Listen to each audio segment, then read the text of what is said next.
Hey, good night, everyone. Thank you for joining us. This is Amanda Van here with 92 County Strategy, and as you know, part of what we do is spread civic education. And over the weekend, there was a pretty amazing event going on in Chicago, just across from us, and that was the People Summit. So we all know that that was a huge event with tons of people and all in the same mindset trying to advance progressive issues. So tonight, we are lucky enough, we have a former Indiana Democratic Party emerging leader, former state delegate, and a former national DNC Bernie delegate that will also attended the People's Summit and is here with us tonight. Ben, if you could go ahead, introduce yourself and kind of tell us why you decided to go to the People's Summit. Yeah, so my name is Ben Schoch. I'm from Fort Wayne, Indiana. Amanda did a pretty good job of introducing me and what I've done in the past so far. But I really wanted to go to the People's Summit to get really an education about what people are doing around the country and how they do it in their own areas, and kind of get an idea for myself how I'm going to do it here in Fort Wayne, Indiana. What I really got from it was that, but I also got a rejuvenation of energy, and it was a pretty awesome experience because of that. I guess you could kind of say it was a 3-day pep talk, but it was a pep talk that definitely got me going. Yeah. So for anybody out there listening that's ever done a summit or a conference or a convention before, pep talk is a great word because it is a lot of like-minded people. You have to be careful with echo chamber mentality, but it's a lot of like-minded people getting together and basically hashing out ideas and coming together for future planning. So what was your most surprising experience while you were at the People's Summit? I guess speaker-wise, it was probably when Bernie came out and really said, for the first time that I've seen him vocally say the Democratic Party screwed up. And I mean, he said some similar things to that, but he really laid into him and showed him that it wasn't, Trump didn't win, the Democratic Party lost. And I think that was a good way of putting it because they still underestimate how they did so bad in the election. And I think that was a very good way to put it and explain that it wasn't all these excuses. It was themselves and not Russia. It wasn't Trump. It was themselves and the fact that they had a candidate that people did not feel genuine. And so I thought that was probably the most surprising moment for me, which I'm glad that he finally said it. I don't think that means anything that we can't grow from in the Democratic Party. So that's why I kind of liked it. It was kind of just like a reality check for Democrats. And then probably experience-wise when it came to a workshop, we had one of the best workshops I was in was when it was, I think it was called Revolutionary Down Ballot. I think it was something of that nature. And it was basically stating how you can win these races down ballot, and they had a bunch of candidates that have won races from around the country and in smaller seats. So they had I can't remember. Do you remember the name of the position? They're kind of like city council people, aldermen. They had an alderman from Chicago, a younger alderman. And then they had a state person, they had an attorney general, they had a city councilman, they had a DA from the Philadelphia, and they also got to explain how they did it in their areas with the progressive agenda. And when we were doing this exercise, they had us write out all the people we could go to for help. And I had really never done that before, and I do actually plan on running for the 85th State Representative spot up in Fort Wayne, and I had never done that. And so when I did that, I actually got to see how many people I think I could count on, and that was just off the top of my head. That's not going through any list or It's just going off the top of my head that I can name. And the list was a lot larger than I guess thought it was. And so that was a big shock to me, just how supportive how much support is out there, really. Right, right. So, as we're speaking, anyone that decides to watch online, I'm kind of scrolling through the schedule that was for the People's Summit, and some of these names on here are amazing.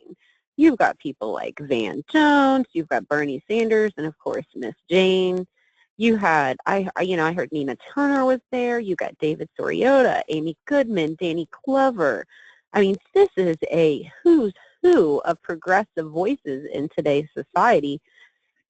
So as far as running for local office and the down ballot opportunities, could you tell us a little bit about the advice they had? I love the idea of writing down your support system. That's what, for anybody that has kids and has dealt with, trying to plan for your kids and stuff, it's called a support system, and it's making sure, at least in my life as a mom, making sure you have babysitters and people to get you to the doctor and emergency things. But when it comes to politics, it really is making sure you have people that will knock on doors and do fundraisers and things like that. So what couple of things could you share with the audience today that you believe would be the most important things that people could take away from the event that weren't able to attend?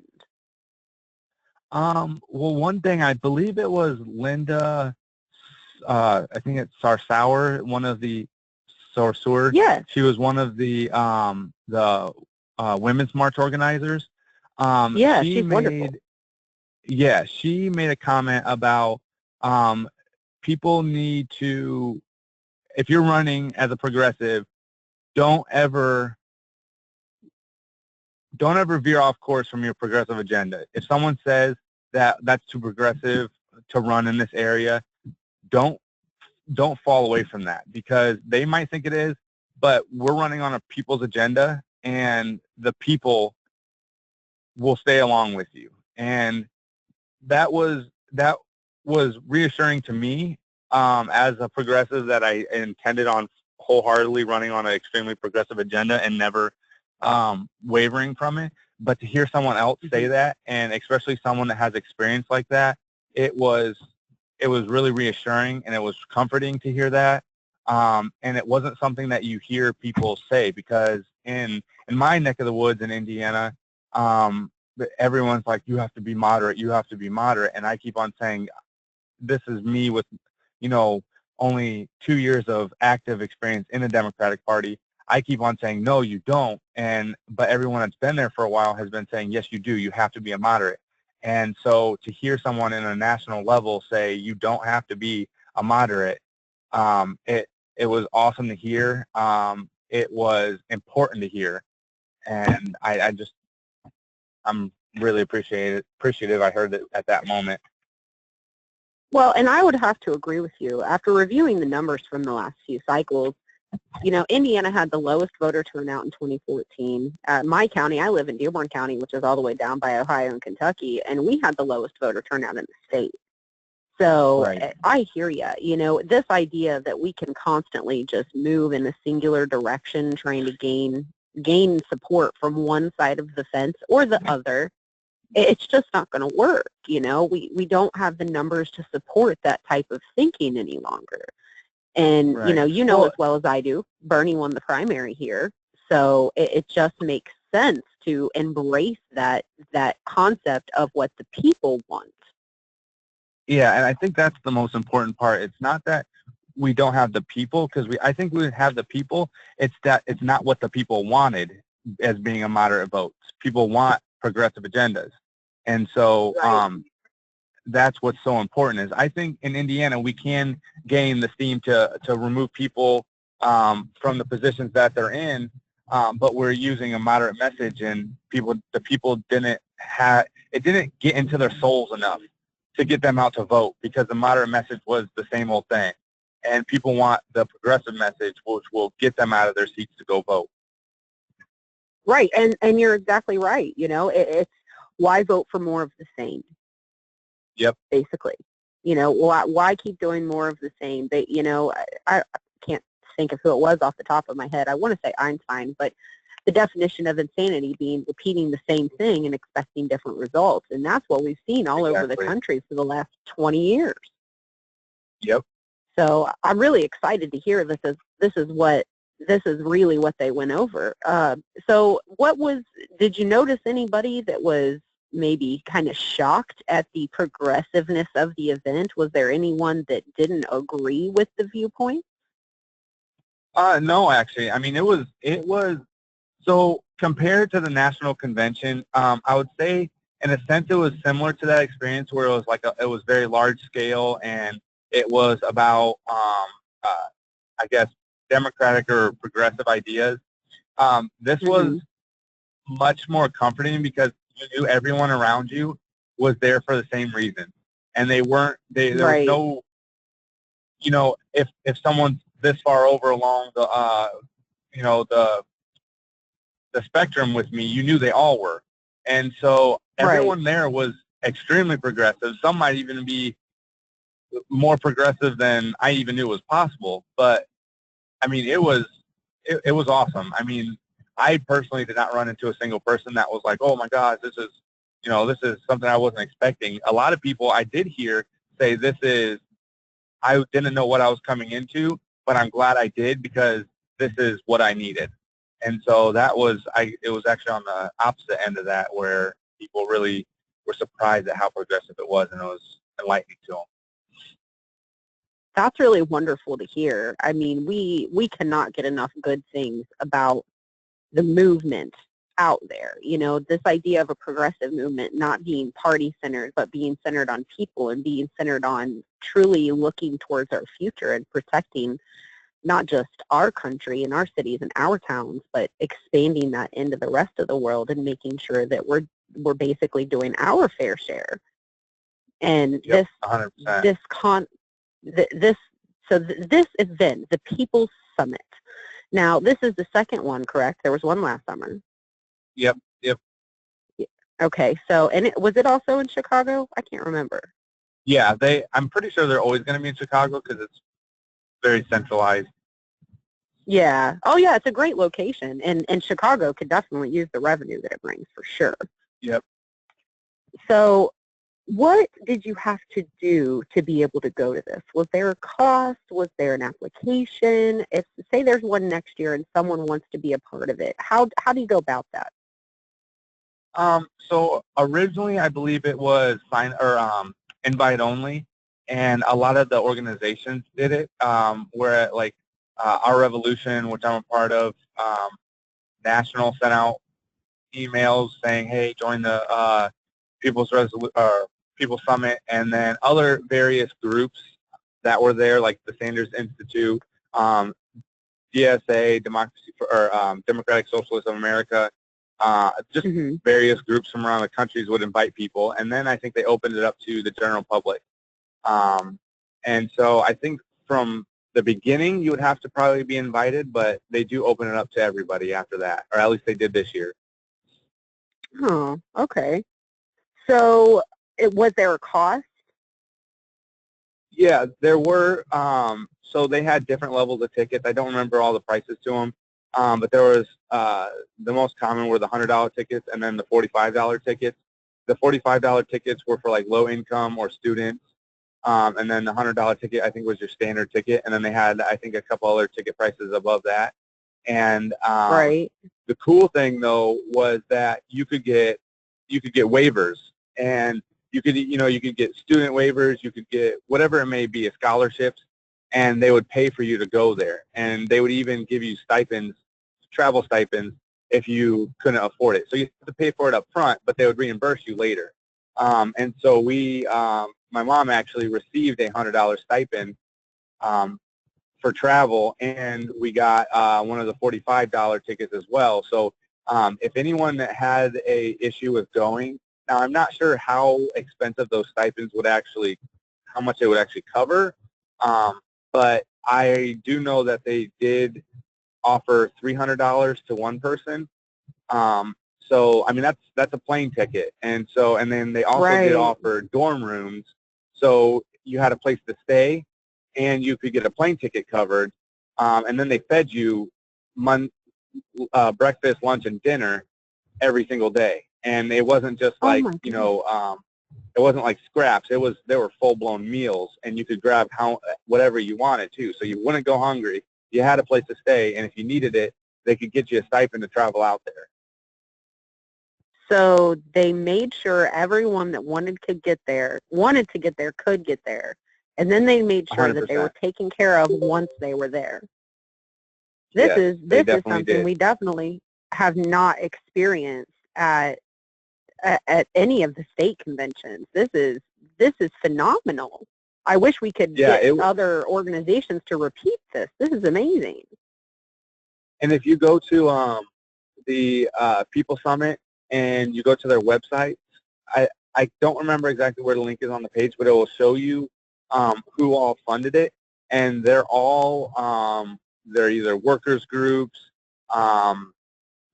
Yeah, I'm actually on the list now. It looks like we've got Okay. National Nurses United, Our Revolution, Food and Water Action Fund, People's Action, People Demanding Action, the People for Bernie, USAS, Organizing for Student and Worker Power, Reclaim Chicago, Progressive Democrats of America, Democratic Socialists, holy cow, United States Students Association, the People's Lobby, Physicians for National Health Program, African Americans for Bernie, Yeah, the list really went which on. I'm assuming is the electrical union. I mean, even Walmart, which I have to admit I'm shocked and pleasantly surprised. Working Families. Well, that Walmart is actually an organizational group with Walmart. It's not actually Walmart. It's I believe it was our a union. Walmart. Yeah, and that's not Walmart like the big chain company you think of. I believe it's one of their worker organization groups. Oh, so okay. it was literally funded by people and by progressive movements.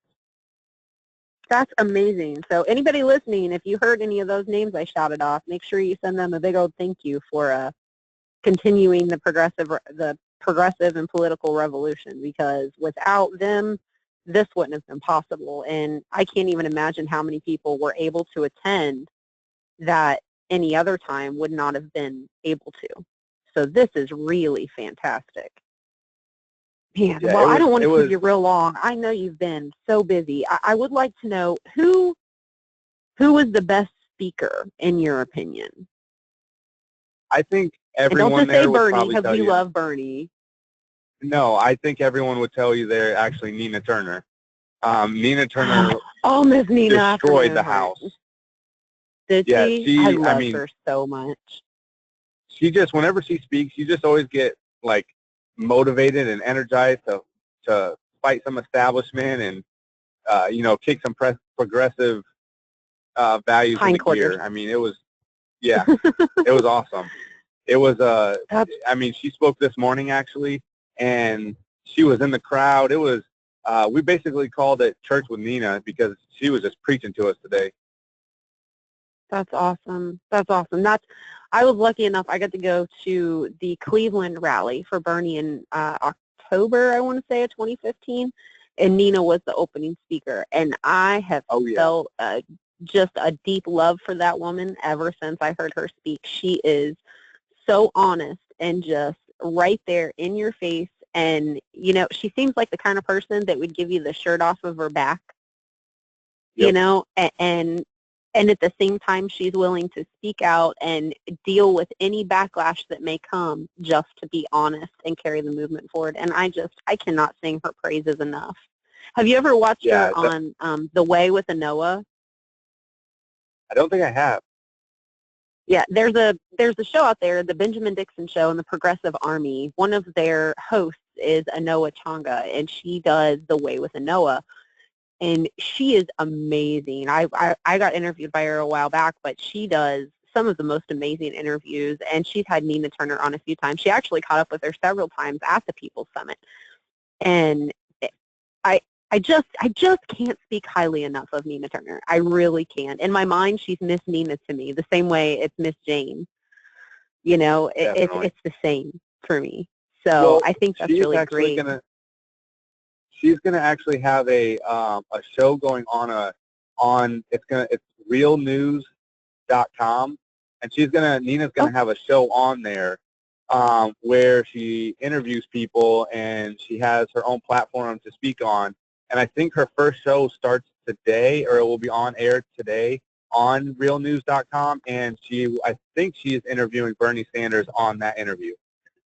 Oh, I see And how. that was, It's the realnews.com. It's the Real News Network. Okay. I've watched that many times. Yep. And she actually has a program on there now just for Nina, and starting today. And I was told that it was at 3 today. It released today at 3, and it was with Bernie Sanders, who she interviewed. Yeah. The premiere of the Nina Turner Show with Bernie Sanders. She's got a 20-minute interview here. Oh, her hair is looking amazing. And it is, I can't wait to watch. I'm going to have to watch this as soon as we get off here. I'm so excited. Thank you for telling me, and everyone that will be listening to this. So just so everybody knows, I'm going to repeat, Ben has been at the People's Summit for the last few days and has some great experiences and things he's shared with us. If you go online and watch our recording of this conference call, you will see, you will be able to check out Ben's Facebook link and get to him.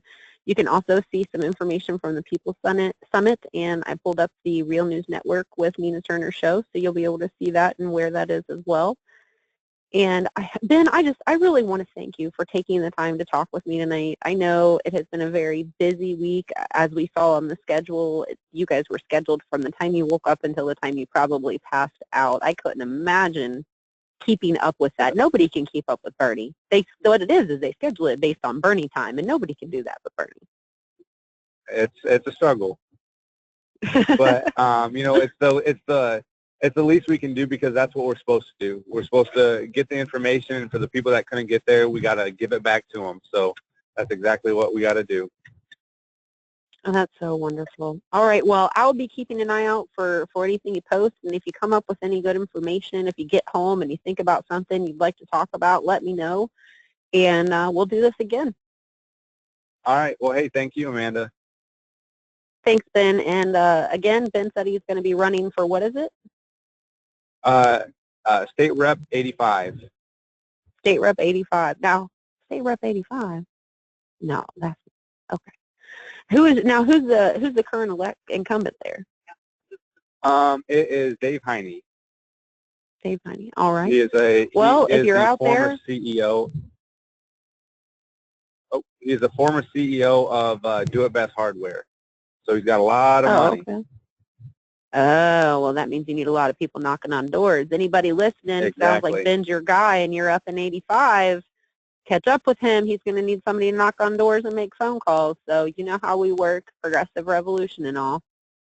So, all right. Well, Ben, I appreciate it. Tell your mom I said hello. And if you guys, just all the best to you. I think it's so amazing that you're still pushing so hard and you're out there and you're spreading the message. And I think it's great that you're running for office. We couldn't ask for a better progressive, For those of you guys that don't know Ben was one of the protesters in the media tent at the Philadelphia rally last summer that had, tape on his face and was sitting there and basically blew the whistle on how everything was being treated. So, he's definitely one of us, and if you're out there in 85, give him a hand, because if I were up there, I definitely would. So, Ben, again, I thank you, and we look forward to hearing from you again soon. Awesome.